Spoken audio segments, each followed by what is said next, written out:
Hola, ¿qué tal? ¿Cómo estáis? Bienvenidos nuevamente a mi canal de YouTube, un refugio para todos aquellos que huyáis del analfabetismo funcional, de la ignorancia supina y de la esclavitud de nuestros días. Sed bienvenidos.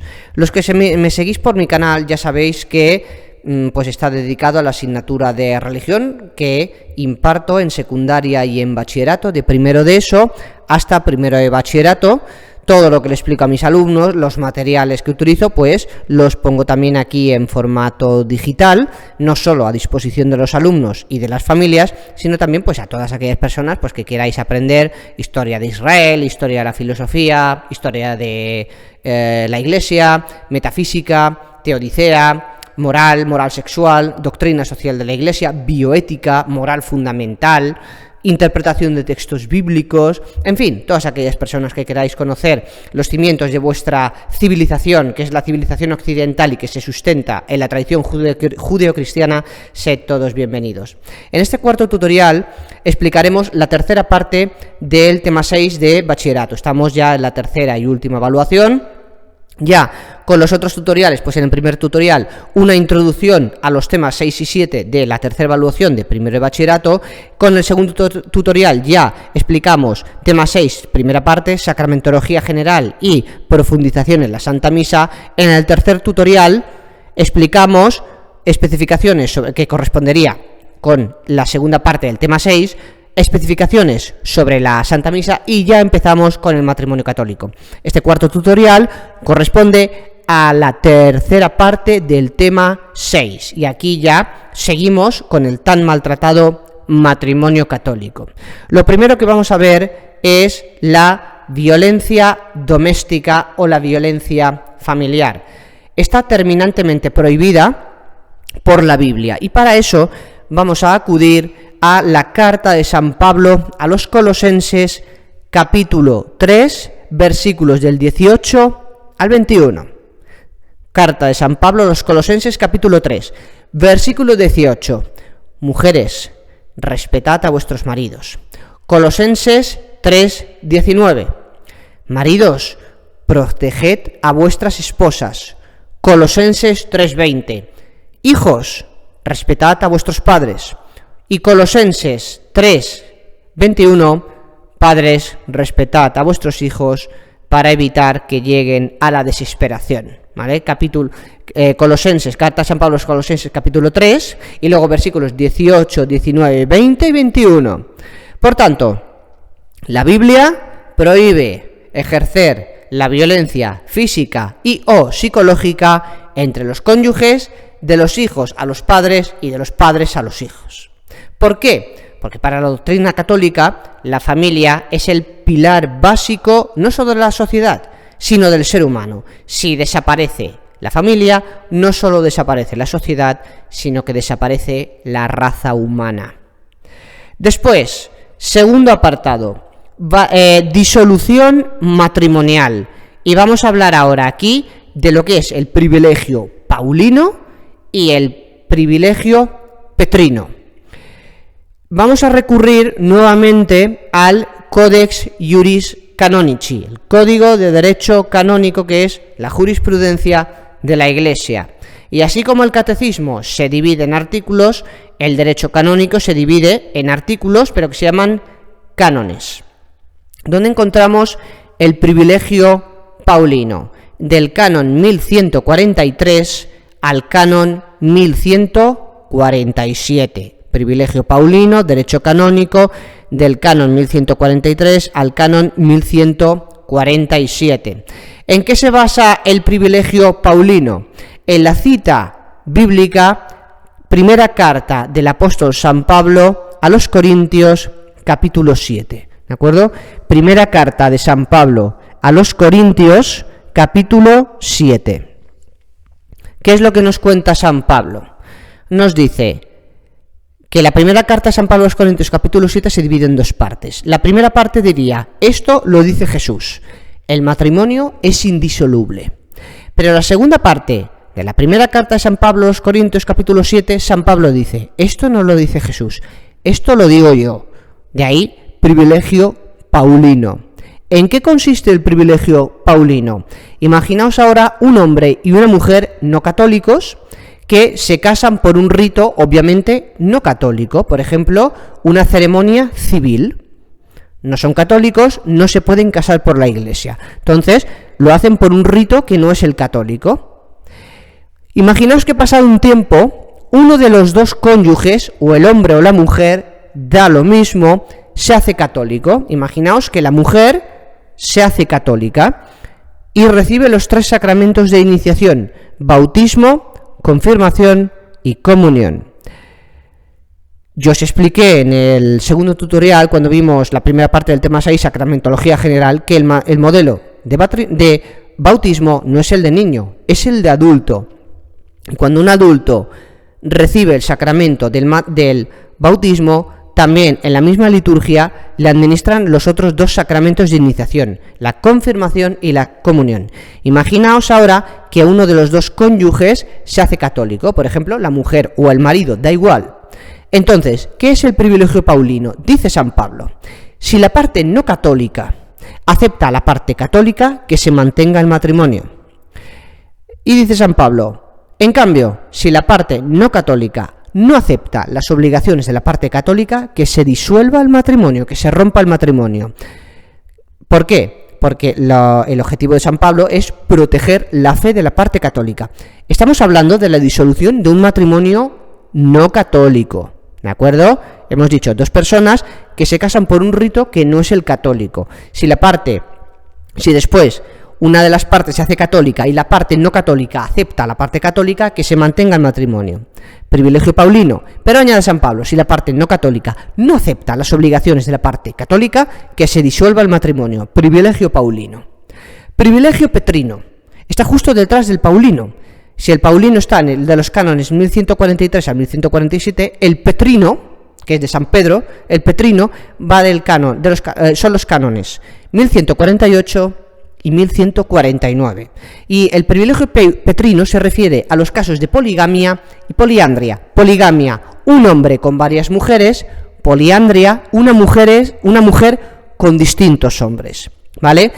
El privilegio petrino se aplica tanto de igual modo a la poligamia como a la poliandria. Poligamia, un hombre casado con varias mujeres; poliandria, una mujer casada con varios hombres. Se aplica de igual forma tanto en los casos de poligamia como de poliandria. ¿Qué sería el privilegio petrino? Pues que imaginaos un hombre polígamo que se ha casado con 4 mujeres. Pues solo sería válida la primera unión. Las otras 3 uniones serían nulas, ¿de acuerdo? Se disolverían. Y en el caso de la poliandria, imaginaos una mujer casada con 4 hombres, pues se aplicaría lo mismo que en el caso de la poligamia. Solo sería válida la primera unión con el primer marido y serían nulas o se disolverían las otras 3 uniones, ¿de acuerdo? Privilegio paulino, privilegio petrino. Vamos a ver ahora las técnicas humanas de reproducción asistida. En ocasiones hay matrimonios que tienen dificultades a la hora de procrear. ¿Por qué? Porque, por ejemplo, la vagina de la mujer puede producir un espermicida natural, y cuando el marido eyacula, este espermicida natural mata los espermatozoides y eso impide la fecundación de los óvulos. Pero es algo involuntario. En ocasiones, pues, suceden estas cosas, al igual que hay mujeres que son propensas a abortos espontáneos. No es que la mujer provoque el aborto, es el cuerpo de la mujer la que provoca el aborto. Pues hay mujeres cuyas vaginas producen un espermicida natural. Y entonces los matrimonios tienen muchas dificultades a la hora de procrear. Entonces, vamos a ver las técnicas humanas de reproducción humana asistida y vamos a ver una por una si está aceptada por la Iglesia o no, y por qué. Existen 2 grandes técnicas: la fecundación in vivo y la fecundación in vitro. La fecundación in vivo sería inseminación y la fecundación in vitro sería producir de forma artificial embriones humanos. Vamos primero con la fecundación in vivo, que es la inseminación. La fecundación in vivo se divide en dos grandes clases: fecundación in vivo impropia y fecundación in vivo propia, ¿de acuerdo? Hemos visto que estas técnicas se dividen en dos clases: fecundación in vivo, fecundación in vitro. Ahora estamos con la primera gran clase, fecundación in vivo, y a su vez la fecundación in vivo se divide en dos grandes tipos: fecundación in vivo impropia y fecundación in vivo propia. Vamos con la primera, fecundación in vivo impropia. ¿En qué consiste? En que el matrimonio tiene que practicar el acto conyugal, el sexo, el coito, en una clínica. Y cuando el marido eyacula, un médico interviene y con un instrumental especializado empuja los espermatozoides para que puedan atravesar la barrera espermicida. En este caso, la técnica de reproducción, fecundación in vivo impropia, lo que hace es ayudar al acto conyugal, ¿vale? El marido eyacula y después interviene un médico y con un instrumental especializado empuja a los espermatozoides para que puedan atravesar la barrera espermicida. En este caso, la técnica es una ayuda al acto conyugal. Esta técnica está aceptada por la Iglesia. ¿Por qué? Por lo que he dicho, porque hay acto conyugal y la técnica es una ayuda al acto conyugal, no sustituye el sexo, no sustituye el coito o acto conyugal. Cuando digáis acto conyugal, coito o sexo, es lo mismo. Cuando digo el acto conyugal es cuando el matrimonio practica el sexo, ¿de acuerdo? Entonces, aquí sí que la técnica está aceptada por la Iglesia, porque hay acto conyugal y la técnica ayuda a la reproducción, pero no sustituye. Ahora vamos a la otra gran clase, fecundación in vivo propia. Esto es lo que se conoce como inseminación artificial. Entonces, aquí no hay acto conyugal. El matrimonio no practica el acto conyugal. Fecundación in vivo propia, aquí hay dos grandes clases: la homóloga, con el semen del marido, y la heteróloga, con el semen de un donante. En la fecundación in vivo propia no hay acto conyugal. Aquí la técnica sustituye al acto conyugal. En el caso de la fecundación in vivo propia homóloga, el marido tiene que practicar el onanismo, tiene que masturbarse, y después el médico, con una cánula telescópica, injerta el semen del marido en la vagina de la mujer. Aquí no hay acto conyugal, aquí la técnica sustituye al acto conyugal. No es como en el caso de la fecundación in vivo impropia, que es una ayuda al acto conyugal. Aquí no es una ayuda, aquí es un sustituto, ¿vale? Y no está aceptado por la Iglesia. ¿Por qué? Porque no hay acto conyugal y el hombre tiene que masturbarse, tiene que practicar el onanismo. Por tanto, esta técnica, fecundación in vivo propia homóloga, con el semen del marido, no está aceptada por la Iglesia porque el hombre tiene que masturbarse, no hay acto conyugal y se injerta el semen del marido con una cánula telescópica, por tanto de forma artificial, en la vagina de la mujer. Y después, la fecundación in vivo propia heteróloga sería con el semen de un donante. Entonces, aquí tampoco está aceptado por la Iglesia, obviamente, porque aquí además es más sangrante el caso porque se rompe la unidad marital entre marido y mujer. Y además, el hombre, el marido, cada vez que viera al niño, le recordaría su esterilidad. ¿De acuerdo? Entonces eso también podría afectar a la educación del niño. Entonces vemos que la fecundación in vivo propia, tanto la homóloga con el semen del marido como la heteróloga con el semen de un donante, no está aceptada por la Iglesia porque en ninguno de los dos casos hay acto conyugal. Y aún menos en el segundo, que hay un donante de por medio y una tercera persona. Y después está la fecundación in vitro, que aquí sería que reproducción artificial de un embrión humano. El hombre se masturba y después se fecunda artificialmente un óvulo y se produce de forma artificial un embrión. Y después se introduce el embrión dentro del útero de la mujer o en la vagina de la mujer. ¿De acuerdo? Obviamente, aquí tampoco está aceptado por la Iglesia. Entonces, ¿por qué? Porque no hay acto conyugal y además el hombre se tiene que masturbar y la reproducción de embriones es de forma artificial. Y aquí habría fecundación in vitro homóloga con gametos y óvulos de los cónyuges, y heteróloga, que sería con gametos de donantes. Ninguno de los dos casos está aceptado. Ni la fecundación in vitro homóloga con gametos del marido y óvulo de la mujer, ni heteróloga, que sería con gametos de donantes. No está aceptado, no hay acto conyugal y la reproducción es totalmente artificial. Y además se producen varios embriones. Imaginaos un matrimonio que recurre a la fecundación in vitro. Se fecundan imaginaos que se fecundan 5 embriones, por si el primero no cuaja. Si cuaja el primero, ¿qué hacen con los otros 4? Estamos hablando de seres humanos. O los matan, o experimentan con ellos, o les extraen las células madres, que implicaría matarlos. A mí me extraen, cualquier persona adulta le extraen células madre, no pasa nada. Pero si a un embrión humano se le extraen las células madre, muere. Después, claro, hay que tener en cuenta que existen bancos de embriones. Ya hablé de la embriología. Entonces tienen a seres humanos congelados. Entonces, a día de hoy, ya comenté con el tema del aborto en bioética, que existe el debate de si un embrión, un concebido no nacido, es persona o no. Entonces, la Iglesia, ya lo hablé esto, en 2 documentos que son Instrucción Donum Vitae e Instrucción Dignitas Personae, habla de todo esto. Habla de bioética y habla de las técnicas de reproducción humana asistida. Cosas de bioética que hablamos en el tema 1 y cosas que estamos hablando ahora.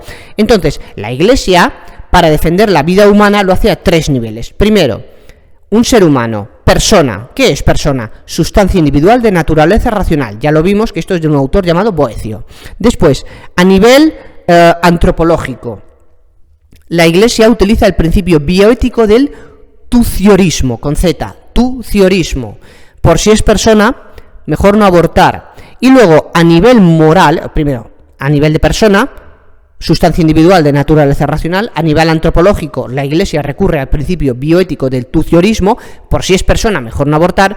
Y a nivel moral, la Iglesia se plantea la siguiente pregunta: ¿es posible que en alguna fase del desarrollo el ser humano no sea persona? Después, también tenemos la transferencia intratubárica de gametos, que sería que el hombre tiene que masturbarse, practicar el onanismo, y después se injerta en la mujer semen y un óvulo para la fecundación, ¿da? Pero se hace todo de forma artificial. Después tenemos la maternidad subrogada, más conocido como vientre de alquiler, que está prohibido en España. Y después tendríamos la adopción, que la adopción es altamente recomendable por la Iglesia, porque hay matrimonios que no pueden concebir de forma natural. Pero eso no significa que no sean unos buenos padres, que no puedan ser unos buenos padres. Y obviamente hay muchos bebés, hay muchos niños que están deseando tener unos padres, una familia que les dé amor, que les dé cariño y un futuro. Por tanto, el magisterio de la Iglesia Católica, antes de que un matrimonio que no pueda procrear recurra, por ejemplo, a la fecundación in vitro, recomienda la adopción, ¿vale? Y luego, algunos elementos a tener en cuenta. Primero, la paternidad no es un derecho, es un don, es un regalo de Dios. Después, en lo que se refiere a los derechos del ser humano. Los derechos del ser humano no están subordinados, no están supeditados a ningún individuo, ni a ningún grupo de individuos, ni a ningún gobierno, sino que están subordinados a la naturaleza humana en virtud del acto creador que la ha generado. ¿Qué significa? Que todo ser humano debe ser defendido desde el momento de la concepción hasta el momento de la muerte natural, y que toda vida humana, independientemente de lo que crea la persona o deje de creer, de su raza, de su condición de su condición social, de su credo, de si cree o no cree, de si practica una religión u otra, de si hace el bien o el mal, la dignidad es exactamente la misma. Una persona que se porte bien no tiene más dignidad que una persona que se porte mal. Tienen exactamente la misma dignidad, y toda vida humana debe ser protegida desde el momento de la concepción hasta el momento de la muerte natural, y que cada vida humana cuenta, y que toda vida humana, una sola vida humana, posee un valor incalculable, y que una sola vida humana, independientemente de lo que haga la persona, o independientemente de lo que crea o de lo que deje de creer, o de su condición social o de su raza, toda vida humana posee un valor incalculable y y vale más una vida humana que todo el dinero del mundo, que todo el oro del mundo y que todas las riquezas del mundo. Y ahora pasamos, ya para acabar este cuarto tutorial, para acabar la tercera parte del tema 6, el magisterio de la Iglesia Católica y los orígenes del magisterio de la Iglesia Católica. Bien, ¿de dónde salen su santidad el Papa, los cardenales y los obispos, de lo que se conoce como el magisterio de la Iglesia Católica? Pues bien, para eso vamos a recurrir, para ver los orígenes y las funciones del magisterio de la Iglesia Católica, vamos a recurrir a la Biblia. Primero al Antiguo Testamento, a la historia de Israel, y después al Nuevo Testamento o cristianismo. Primero vamos al Antiguo Testamento y vamos a ir a los patriarcas antediluvianos, o sea, de antes del diluvio universal. Patriarcas antediluvianos: Adán, Set, Enos, Kenán, Mahalaleel, Yeret, Enoc, Matusalén, Lamec y Noé. Noé tuvo 3 hijos: Sem, padre de los hebreos; Jafet, padre de los europeos; y Cam, padre de los africanos. Abraham, que es un patriarca fundador del pueblo judío, Abraham, que lo ubicamos en Mesopotamia, en Irak, en el actual país de Irak, hace 4.000 años, en el año 2000 a.C., en la época de bronce reciente. Abraham desciende de Sem, del padre de los hebreos. Abraham, con su sirvienta Agar, tuvo a Ismael, y con su esposa Sara o Sarai, tenía estos 2 nombres, tuvo a Isaac. Isaac, con su esposa Rebeca, engendró a Esaú y a Jacob. Jacob, que era un listillo, tenía 4 esposas: Lea, Bilha, Zilpa y Raquel, y engendró 12 hijos: Rubén, Simeón, Leví, Judá, Isaacar, Zabulón, Dan, Gad, Neftalí, Aser, José y Benjamín. ¿De acuerdo? Y después de los 12 hijos de Jacob, las 12 tribus de Israel. 12 tribus, 12 jueces, porque cada tribu tenía un juez: 6 jueces mayores, 6 jueces menores. Los 6 jueces mayores: Ehud, Otniel, Débora, Barak, Jefté, Gedeón, Sansón. Y los 6 menores: Tolá, Yair, Ibsán, Abdón, Elón, Sangar. Y ahora pasamos al Nuevo Testamento. Fijaos: 12 hijos de Jacob, 12 tribus de Israel, 12 jueces de Israel, y en el Nuevo Testamento Jesús escoge a 12 apóstoles. 12 hijos de Jacob, 12 tribus de Israel, 12 jueces de Israel, 12 apóstoles. ¿Veis la secuenciación? Pedro, Juan, Andrés, Santiago el mayor, Santiago el menor, Felipe, Bartolomé, Mateo, Tomás, Simón, Judas Tadeo, Judas Iscariote, y cuando Judas se ahorcó por haber vendido a Jesús por 30 monedas de plata, fue sustituido por Matías.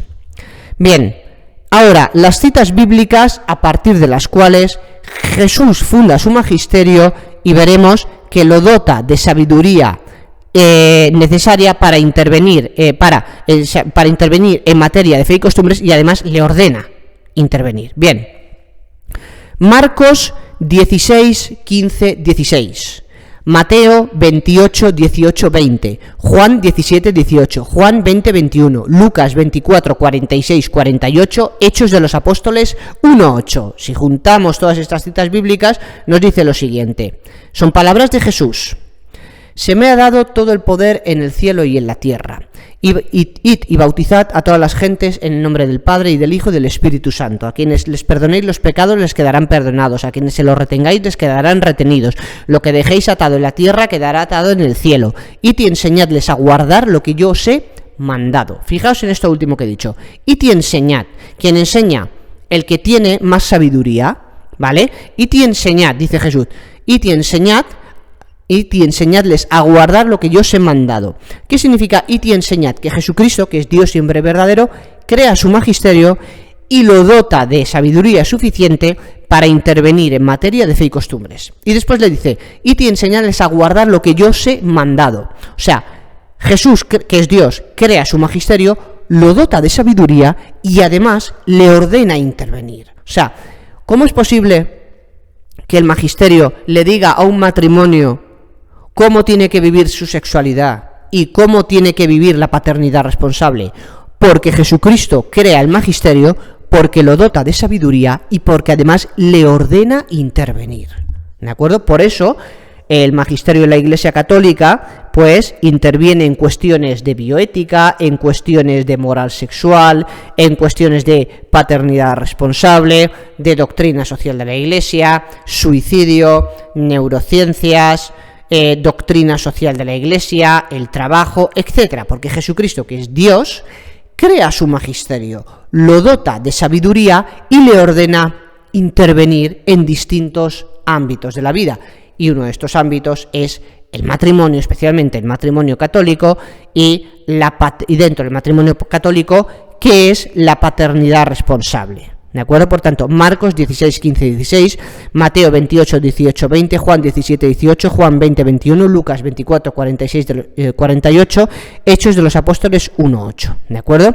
Por tanto, ya hemos terminado con esto, la tercera parte del tema 6, y en el quinto y último tutorial del tema 6, que se correspondería con la cuarta parte del tema 6, veríamos unos documentos magisteriales sobre el matrimonio católico, una serie de encíclicas como la Casticum Nubi de Pío XI, la Humanae Vitae de Pablo VI, y después veríamos la Declaración Persona Humana, que se tratan temas de como la paternidad responsable, la masturbación, la lujuria y la homosexualidad, y después la exhortación Familiaris Consortio, que aquí se habla de las distintas situaciones: separados, divorciados no vueltos a casar, divorciados vueltos a casar, la nulidad matrimonial, el matrimonio civil, etcétera. Por tanto, en el último tutorial del tema 6, en el quinto y último tutorial,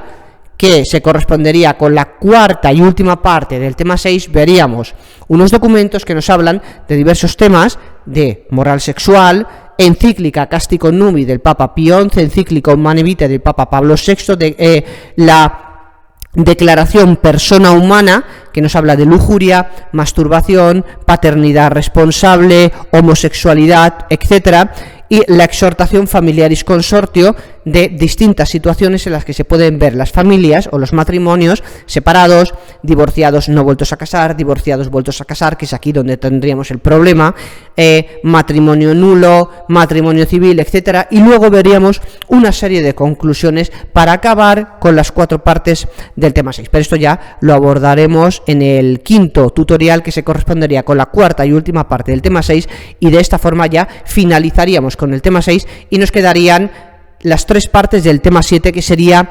doctrina social de la Iglesia, y que hay mucha tela que cortar. Así que por ahora dejamos el tema 6 y hasta el próximo tutorial. Chao, chao.